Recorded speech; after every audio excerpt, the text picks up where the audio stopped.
দেখছেন প্রথমবার মেশিন শুধু এখানে বসাইবেন, আবার প্রথমবার শুধু মেশিন এক।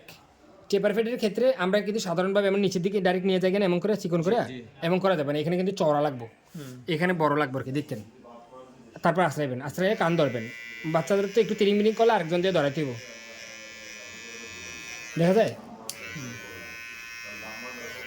প্রথম লাইন দ্বিতীয় লাইন টুকরা টুকরা করে কাটতে হবে, কিন্তু এখানে কিন্তু বড় মেশিনে একসাথে বসানো যাবে না, দেবো বসানো যাবে না, একটু একটু করে।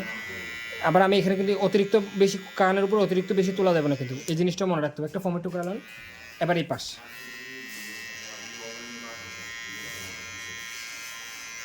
কেমন হয়েছে? সুন্দর। টেপার ফেড এমনই দেখা যায়, বেশিরভাগ সময় দেখবেন কি টেপার ফেড যখন আমরা ইয়াতে দেখিনি ইউটিউবে, তখন দেখবেন এই অংশটা এমন মোড়াই দিছি ভিতরে, কানের ভিতরে ঢুকাই দিছি, এমন মনে হইব। ধন্যবাদ।